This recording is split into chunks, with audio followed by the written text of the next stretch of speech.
Hello students, today we are going to study what is the instantaneous velocity. In previous video, we have discussed about what is the average velocity, what is the average speed.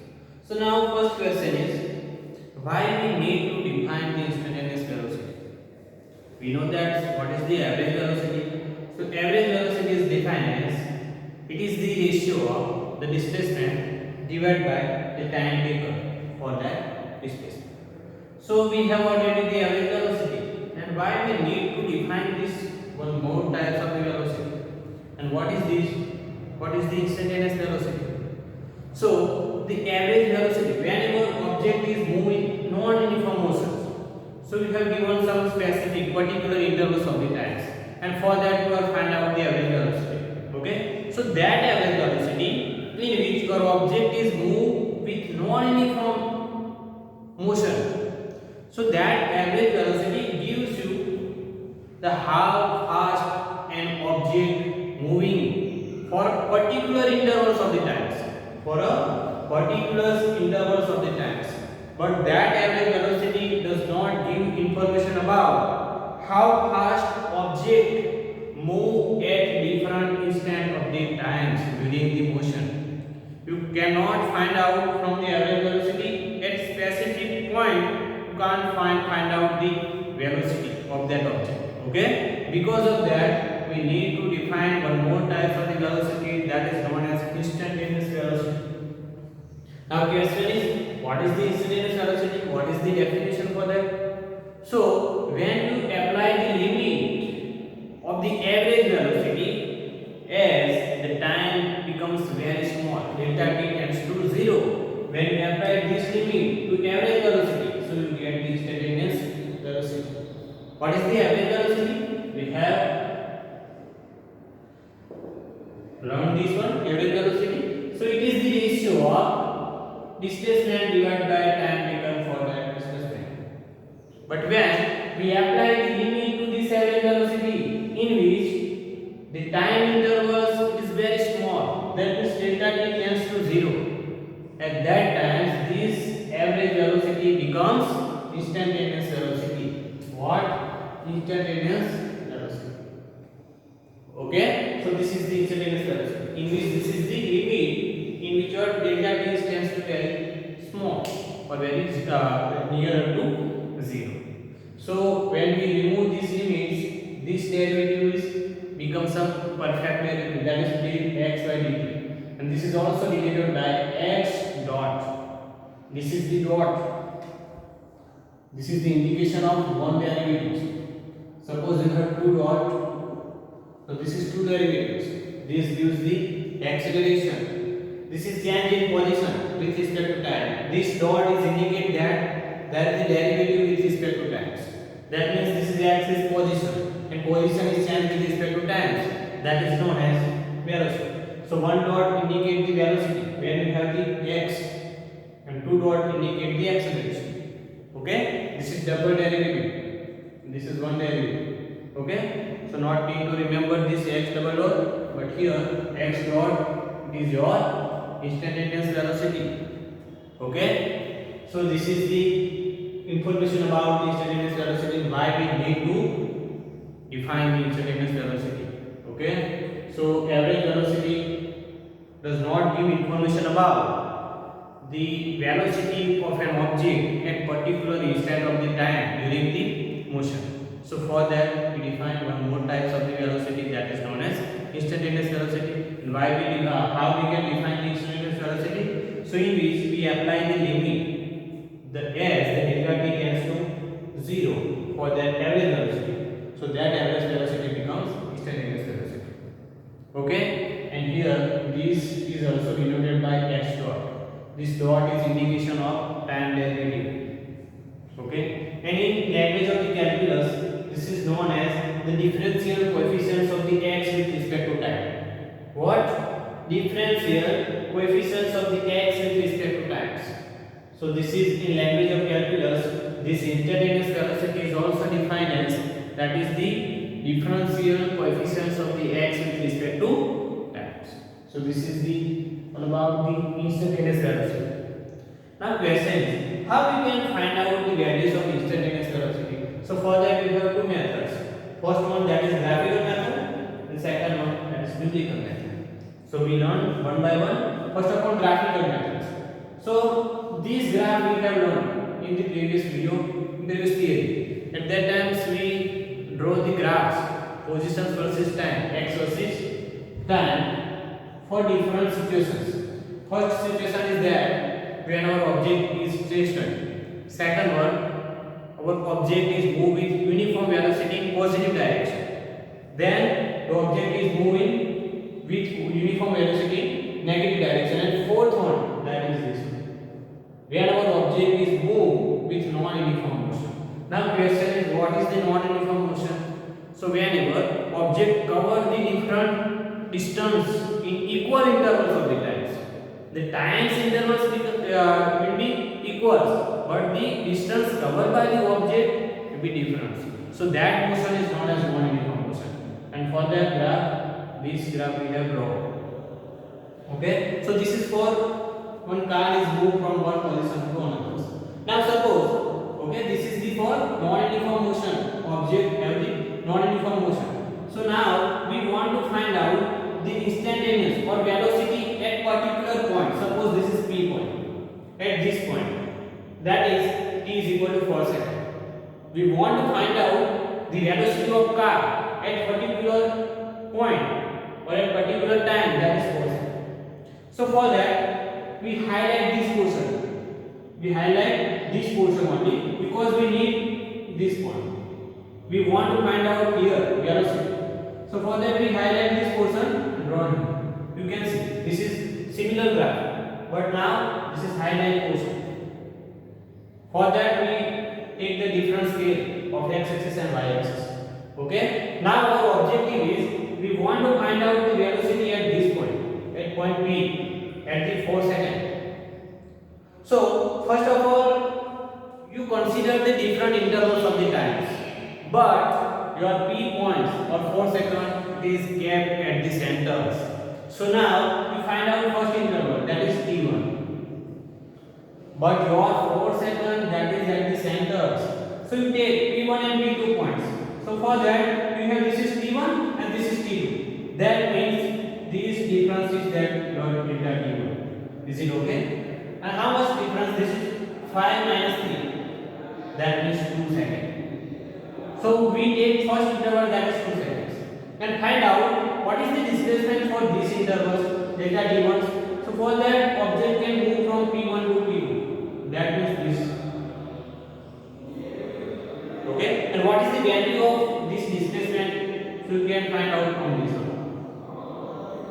Now this is your x1, this is your x2. That means this is your delta x1 displacement. So this is the displacement for time interval delta t. Okay, and we have learned that whenever we find out the slope of tangent of graph, that gives you the velocity. Okay, so now you can find out the slope of this portion. So you get slope gives you delta x and delta t. What is the meaning of slope? Slope is defined as the difference in y component divided by difference in x component. So this y component difference will give the displacement and x component difference gives you the time difference. So that is your average velocity. So this is your average velocity for the intervals of the time, that is delta t naught. Now we decrease these intervals value. So suppose now we take delta t2, and for that we take 2 points. This is t1 and this is t2. So this is 3.5 and this is the 4.5. When we take difference 4.5 minus 3.5, you get 1 second. So now your time difference will be decreasing. You can see this is 2 seconds and this is 1 second. Now find out the displacement for these intervals. So that is t1 to t2, t1 to t2. Okay, and what is the displacement value? You can find out from this one. So this is your delta x. This is the displacement for time intervals delta t2. Okay, so now you can find out the average velocity. This is for first one. This is your average velocity. This second case when your delta t 2, and this is for first case. So here you can notice that when we go ahead, our time difference or time intervals becomes decreasing, and this is also decreasing. That means average velocity can be decreasing because this both value will be decreased. Okay, so when we go in such a way that our time intervals becomes smaller and smaller at one particular stage, when our time intervals becomes very nearer to zero, that means delta t tends to zero. At that times we get a tangent it is at 1 point, because when you decrease in this one, now take 0.01 difference, this is our 1 second, now take 0.01 difference, 0.001, so you get a particular point. So at that times when you find out the slope of that tangent, this is the tangent at particular point, so that gives you the average velocity, and that average velocity is your instantaneous velocity. Why? Because for that, when our delta t tends to 0, at that time our average velocity, that is our instantaneous velocity. Why? Because at that time our time intervals is very small. Okay, so by using graphical method you can find out the instantaneous velocity. Okay, how we can find out? First of all, you consider the time intervals delta t1 and find out the corresponding displacement, and take the slope of that tangent at that portion of the graph, so that gives you the average velocity. Okay, now we decreasing the time intervals, you can find out the average velocity. But when you go ahead in the same manner at a particular stage, when your time interval is very nearer to 0, at that time the average velocity becomes instantaneous velocity. Okay, because this is very small intervals of the times, so you can find out the graphical. But in all situations this is not appropriate methods. So for that we have the second method, that is numerical method. Now how we can find out the instantaneous velocity by using numerical methods? So for that you must be remember this tabular representation. We remember this thing: delta t, t1, t2, x1, x2, delta x, delta x by delta t. You have remember only these portion, and by using this value and a specific time values, you can find out these all things.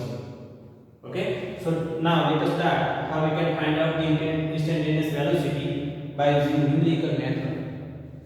So this graph we have drawn, this is for non-uniform motion of car. So this graph is for equation x is equal to 0.08 t cube. When you put different values of times, you get this graph.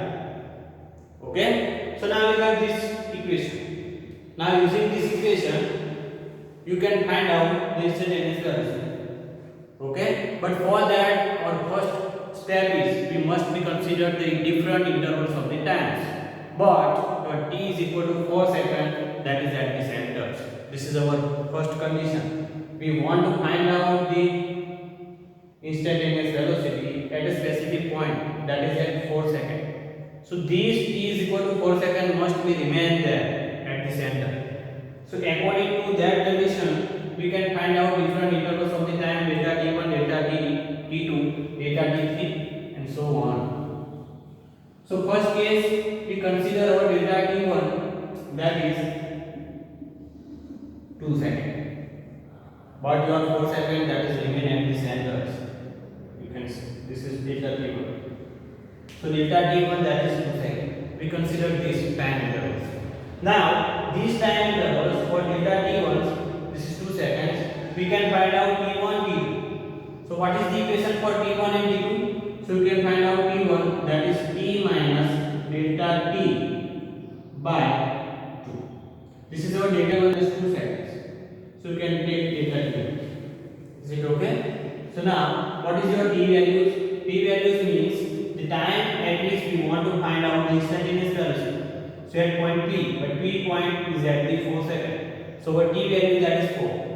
So t1 is equal to 4 minus delta t1, that is our first time intervals, but 2 by 2, 4 minus 1, that is 3. So this is t1, that is 3 seconds. Similarly, you can find out the t2. So T2 is equal to T plus delta T by 2. But this is our T2. So this is T1. This is for first interval. Okay, must be remember these things. This is our delta T for first observation. That is delta T1. This delta. So T, that is 4 seconds plus 2 by 2. You get 4 plus 1, that is 5 seconds. Okay. So what is the T1? That is T minus delta T1 by. And what is T2? That is T plus delta T by. Okay. Here minus and here plus.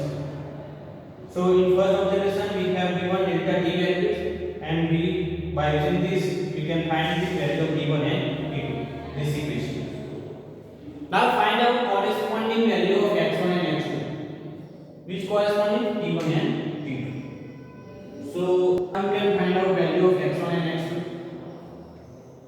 So for that we have given one equation, x is equal to 0.08 T2.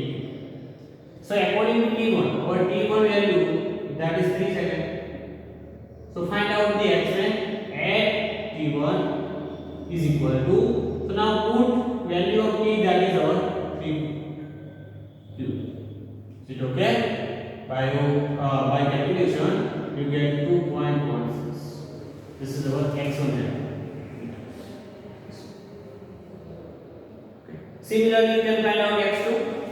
So for that, we take the t2 value. So our x2, that is at t2. x2 is function of t2. So 0.08 t2, that is value. That value is 5 t2. When you solve this one, you get x2 value, that is 10 meters. So you can find out x1 and x2 according to t1 and t2. T1 and t2. Okay. Here up to this, we have given the time intervals by using equation t1 is equal to t minus delta t by 2. We find out t1, and by using second equation, that is t plus delta t by 2, we can find out t2. And by using this equation, we can find out x1 function of t1. Next we get t2. So to this is okay. So now this row, this column, we can find delta x. So that is simply the difference between x1 and x2. So delta x, that is x2 at t2 and x1 at t2. This is not multiplication. Okay, x2 and t2 is not in multiplication, but this is the radius. x2 is function of t2, value of x2 at time t2. Okay, so these value we have find out. So x2, that is 10. And x1, that is 2.60. We get 7.84 meters. So this is our delta x. This is for first observation only. We have given delta t2. We find out t1, t2, x1, x2, and then delta x. Now we have the value of delta x and delta t, that is we consider, that is 2 seconds. Now we want to find out the average velocity. So we can take the ratio of these two. So average velocity for first intervals, that is delta x by delta t, you get 7.84 divided by 2, we get 3.9. Is it okay? This is our first observation. Similarly, in similar manner, you can find out the average velocity for different intervals of the times. But now your intervals becomes decreasing, smaller. Now you decrease the intervals. Now 2, then 1, 0.5, 0.1, 0.0. When you go ahead in same manner, you get the different average velocity at different intervals of the times.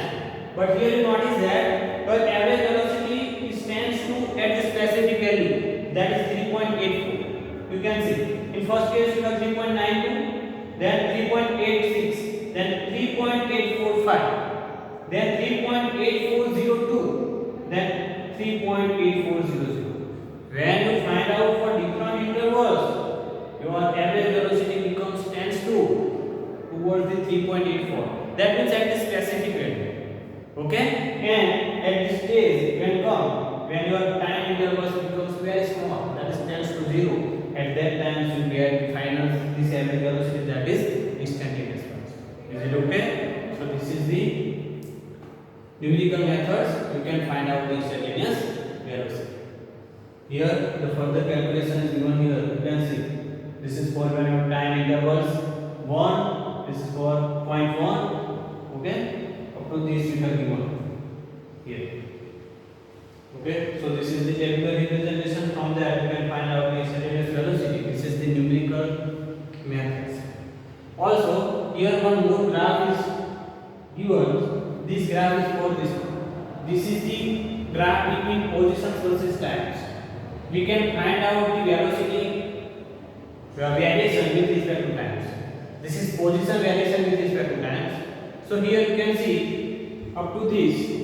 For object start their motion and increase their velocity. But in between 10 to 18, this graph is nearly straight lines. That means velocity of this is constant. So here you can see object can increase their velocity when time is increased, velocity is also increased. But at this stage, when 10 seconds, so up to 10 to 18, object have velocity that is constant. These portion have velocity is constant. Because of that, this is the horizontal line with respect to x. Then at the 18 and onwards, the velocity of car will be decreasing. This is for your velocity variation with respect to times. Okay, so this is the instantaneous velocity. We start from why we need to instantaneous velocity and what is the difference between average velocity and instantaneous velocity. How we can derive the equation by applying the limits in which delta t tends to 0. And then in language of calculus, this is defined as the differential coefficients of x with respect to time. And then we learn two methods, graphical method and numerical method. By using their method, we can find out the values of instantaneous velocity. Okay. So now we stop here. Thank you.